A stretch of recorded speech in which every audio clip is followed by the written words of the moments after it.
आज का मेरा प्रेजेंटेशन टॉपिक है differentiation in ultra structure of sperm. इसमें हम देखेंगे introduction, definition, differentiation, history, structure of sperm, ultra structure of sperm, conclusion and reference. तो हम देखते हैं इंट्रोडक्शन। गैमेटोजेनेसिस सेक्सुअल एनिमल का एक इम्पॉर्टेंट कैरेक्टर है जिसमें फ्यूज़न से एनिमल गैमेट का फॉर्मेशन होता है। फीमेल के केस में गैमेटोजेनेसिस को oogenesis एंड मेल के केस में गैमेटोजेनेसिस को स्पर्मेटोजेनेसिस के नाम से जाना जाता है। स्पर्मेटोजेनेसिस के थ्रू ही स्पर्मेटोजोआ का फॉर्मेशन होता है जो कि मेल गैमेट होता है। The sperm has two essential functions. It activates the egg to initiate development and it supplies a haploid nucleus to the embryo. Sperm जो है टू इसेंशियल फंक्शन करता है। यह एग को एक्टिवेट कर डेवलपमेंट को इनिशिएट करता है या प्रारंभ करता है और यह हेप्लॉइड न्यूक्लियस को एम्ब्रायो में सप्लाई करने का फंक्शन करता है। It has no nutritive material to supply to the embryo, लेकिन यह न्यूट्रिटिव मटेरियल को एम्ब्रायो में सप्लाई नहीं करता। अब इसका हम नेक्स्ट देखते हैं डेफिनेशन।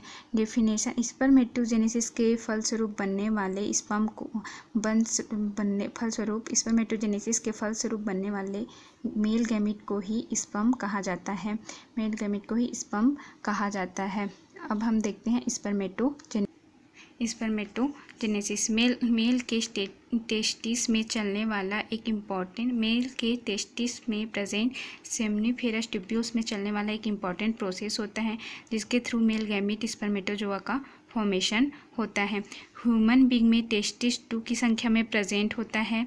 टेस्टिस में सेमनीफेरस ट्यूब्यूल की संख्या जो है 400 से 600 तक होती है। यह प्रोसेस प्यूबर्टी स्टेज में स्टार्ट होता है एंड कंप्लीट होने में 44 डेज का टाइम लगता है। इस प्रोसेस में mitosis and meiosis cell division both process apply होता है।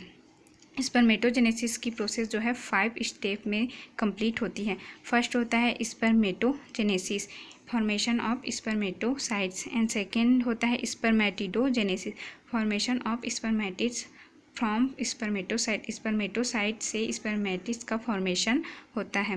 थर्ड होता है स्पर्मियोजेनेसिस, मेटामॉर्फोसिस ऑफ स्पर्मेटिड्स, और फोर्थ होता है spermiation, mature spermatids are released from Sertoli cells into the seminiferous tubules lumen. Means mature spermatids जो है को सेमनीफेरस ट्यूब्यूल्स ल्यूमेन से सर्टोली सेल्स में जो है रिलीज़ किया जाता है। मैच्योर स्पर्मेटिड्स को सेमनीफेरस ट्यूब्यूल्स ल्यूमेन से सर्टोली सेल्स में जो है रिलीज़ किया जाता है। और फिफ्थ होता है मैचुरेशन ऑफ स्पर्म। इसमें स्पर्म का जो है मैचुरेशन होता है। जैसा कि हम जानते हैं कि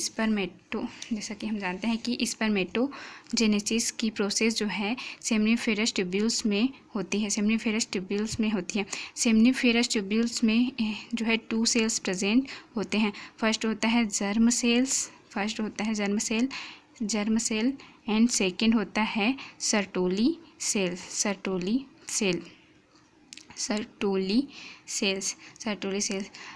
जो जर्म सेल होता है वह cell division mitosis cell division के फलस्वरूप जो है माइटोसिस सेल डिवीज़न के फलस्वरूप जो है स्पर्मेटोगोनिया का फॉर्मेशन करता है। इस फेज़ को हम मल्टीप्लिकेशन फेज़ के नाम से जाने जाते हैं। इस फेज़ को हम मल्टीप्लिकेशन फेज़ कहते हैं, जिसमें जो है जर्म सेल जो है माइटोसिस सेल डिवीज़न के फलस्वरूप जो है स्पर्मेटोगोनिया का फॉर्मेशन करता है। यह स्पर्मेटोगोनिया जो है माइटोसिस सेल डिवीज़न के थ्रू ही एक प्राइमरी स्पर्मेटोसाइट सेल्स का फॉर्मेशन करता है जो कि डिप्लॉयड होता है। यह भी एक डिप्लॉयड सेल्स होते हैं जिसे हम प्राइमरी स्पर्मेटोसाइट्स कहते हैं। अब सेकेंड फेज़ होता है ग्रोथ फेज़। इस फेज़ में जो है प्राइमरी स्पर्मेटोसाइट सेल जो है ग्रोथ करते हैं and meiosis first cell division के फलस्वरूप जो है 2 सेल्स का फॉर्मेशन करते हैं जो कि हेप्लॉइड होते हैं, जिसे हम सेकेंडरी स्पर्मेटोसाइट्स कहते हैं, सेकेंडरी स्पर्मेटोसाइट्स कहते हैं। अब थर्ड फेज़ होता है मैचुरेशन फेज़। मैचुरेशन फेज़, इस फेज़ में जो सेकेंडरी स्पर्मेटोसाइट्स होता है वह मियोसिस सेकेंड सेल डिवीज़न के फलस्वरूप जो है 4 स्पर्मेटिड्स का फॉर्मेशन करते हैं, 4 स्पर्मेटिड्स का फॉर्मेशन करते हैं जो कि हेप्लॉइड होते हैं एंड नॉन मोटाइल होते हैं। ये स्पर्मेटिड्स ही स्पर्मियोजेनेसिस के फलस्वरूप स्पर्मेटोजोआ या स्पर्म का फॉर्मेशन करते हैं। स्पर्मेटोजोआ या स्पर्म का फॉर्मेशन करते हैं। स्पर्मियोजेनेसिस की प्रोसेस में बहुत सारी चेंजेस दिखाई देती है, जिसमें से फर्स्ट होता है न्यूक्लियस चेंजेस। न्यूक्लियस में चेंजेस दिखाई देता है। Only DNA and basic proteins he present होते हैं, आरएनए जो है रिमूव हो जाता है। सेकेंड होता है गोल्जी बॉडी। गोल्जी बॉडी जो है एक्रोसोम का फॉर्मेशन करता है। और थर्ड होता है साइटोप्लाज्म भी रिड्यूस्ड होने लगती है। एंड फोर्थ होता है माइटोकॉन्ड्रिया। माइटोकॉन्ड्रिया जो है एक्सियल फिलामेंट या एक्सोनिम के अराउंड या चारों तरफ जो है प्रेजेंट होते हैं और एनर्जी प्रोवाइड करने का फंक्शन करते हैं। और फिफ्थ होता है plasma membrane.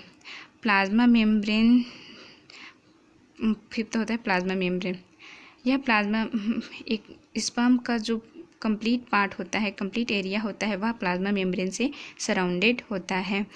Means head, mid piece, tail, neck part सभी जो है प्लाज्मा मेम्ब्रेन से सराउंडेड होते हैं। अब नेक्स्ट देखते हैं डिफ्रेंशिएशन ऑफ स्पर्म।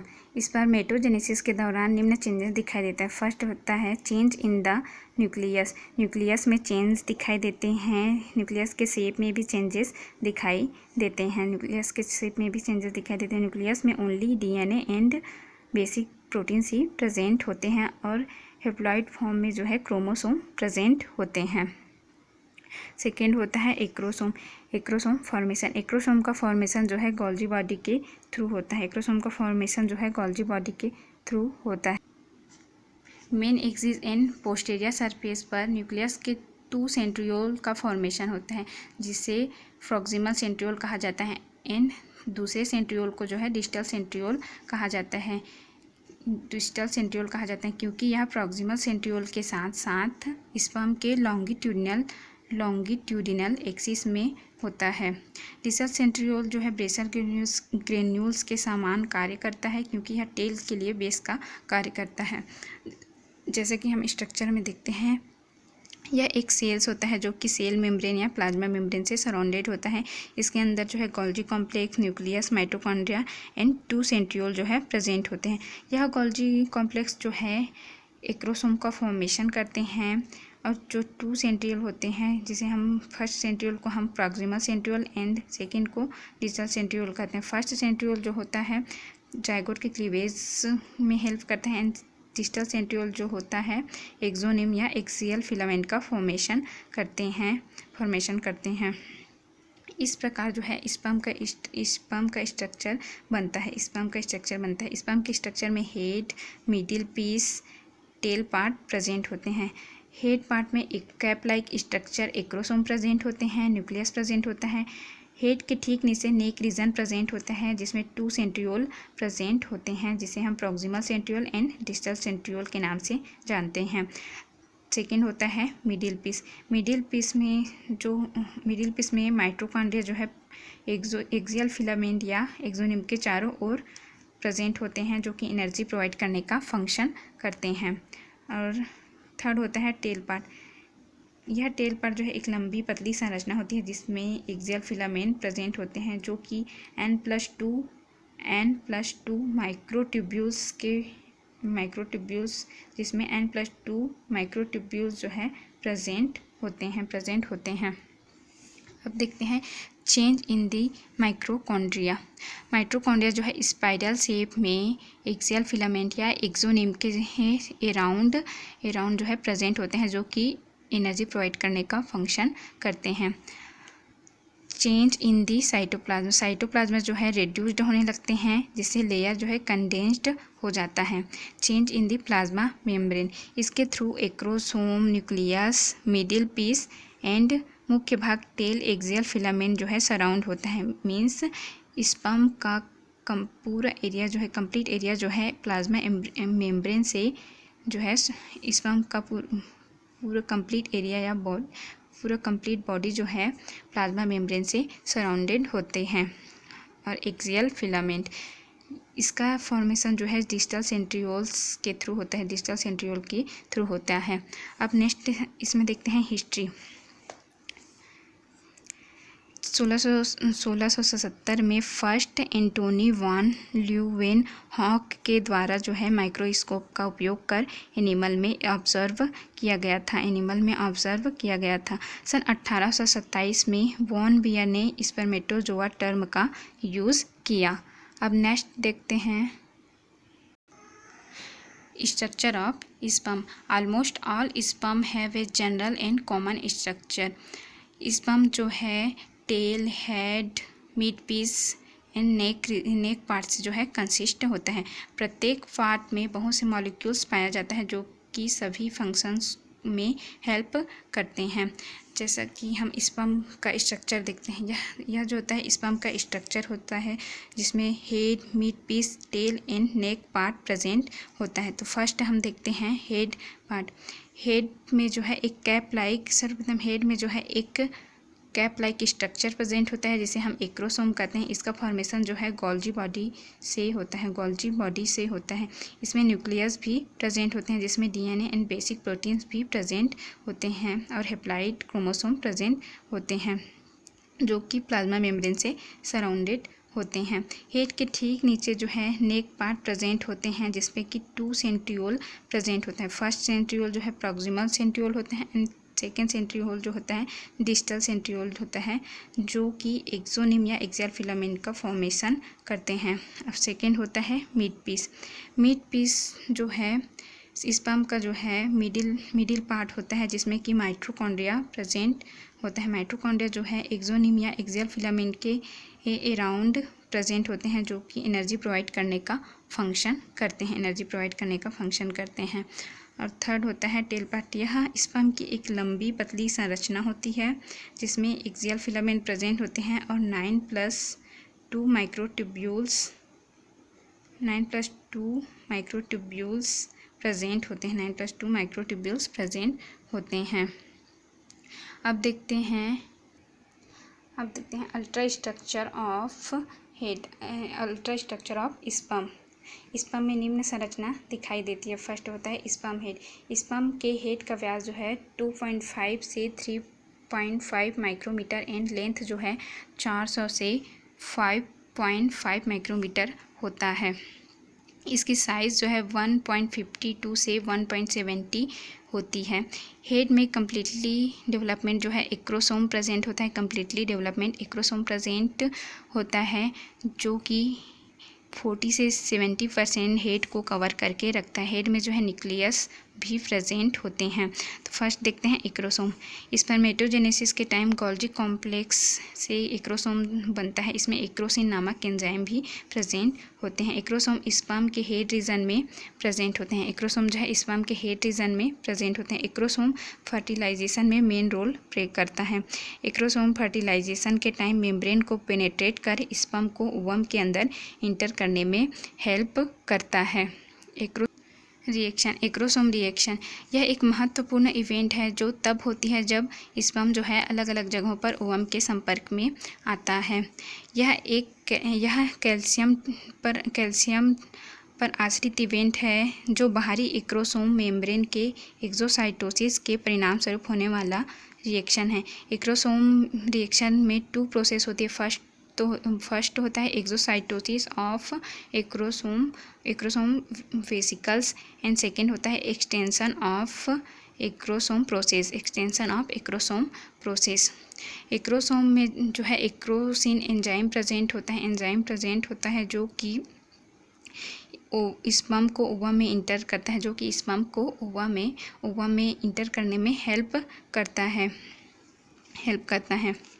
एक्रोसोम के अंदर जो है पीएच कम होता है, इस कारण से यह एंजाइम जो है एक्रोसिन एंजाइम जो है इनएक्टिव फॉर्म में होता है। बट जब यह जोना पेलुसिडा के टच में आता है तो यह एंजाइम जो है एक्टिवेट हो जाता है और स्पर्म को ओवम में इंटर करने में हेल्प करता है। एक्रोसोम एंजाइम को लाइसोसोमल एंजाइम के नाम से भी जाना जाता है। अब नेक्स्ट देखते हैं, सेकेंड पार्ट होता है न्यूक्लियस। हेड स्पर्म का वह पार्ट होता है जिसमें जो है न्यूक्लियस प्रेजेंट होता है। न्यूक्लियस हेड का जो है 65% पार्ट होता है। इनमें 23 जोड़े क्रोमोसोम प्रेजेंट होते हैं। जब स्पर्म जो है ओवा में इंटर करता है तो क्रोमोसोम 46 बनाता है, जो कि न्यू एनिमल के कैरेक्टर को डिनोट करता है। अब सेकंड देखते हैं मीट पीस हेड व टेल के बीच स्पर्म सेल का सेंट्रल पार्ट होता है। हेड की तरह मीट पीस कुल स्पर्म की लेंथ का लगभग 10% बनाता है। मीट पीस में जो है माइटोकॉन्ड्रिया प्रेजेंट होते हैं। यह माइटोकॉन्ड्रिया जो है एक्सियल फिलामेंट या एक्सोनिम के अराउंड प्रेजेंट होता है और एनर्जी प्रोवाइड करने का फंक्शन करता है। स्ट्रक्चर में यह स्पर्म का जो है फ्रंट व्यू होता है एंड यह साइड व्यू होता है, जो कि प्लाज्मा मेम्ब्रेन से सराउंडेड होता है।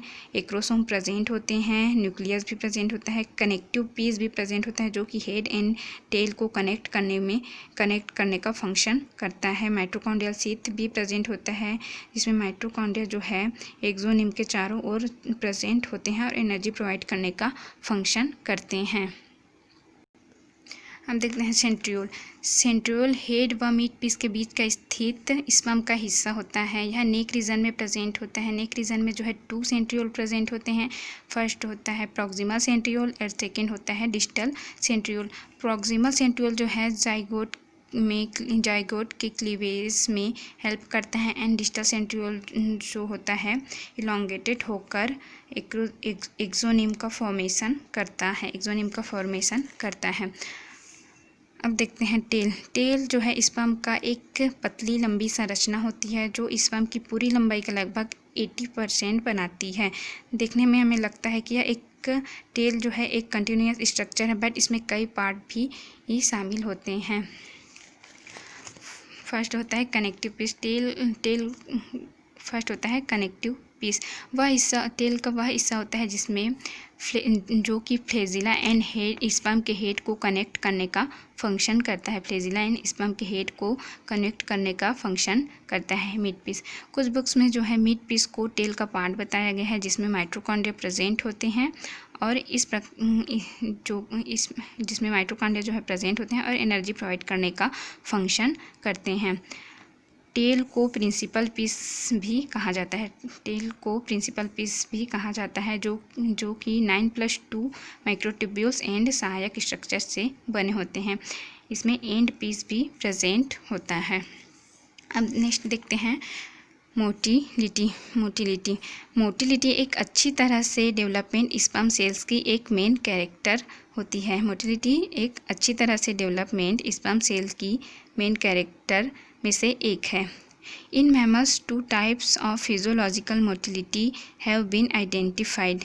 इन मैमल्स में 2 टाइप्स के फिजियोलॉजिकल मोटिलिटी जो है आइडेंटिफाइड होते हैं, जिसमें इंक्लूड है फर्स्ट होता है एक्टिवेट मोटिलिटी। इस प्रकार की मोटिलिटी में स्पर्म का फ्लेजिला जो है one side to another side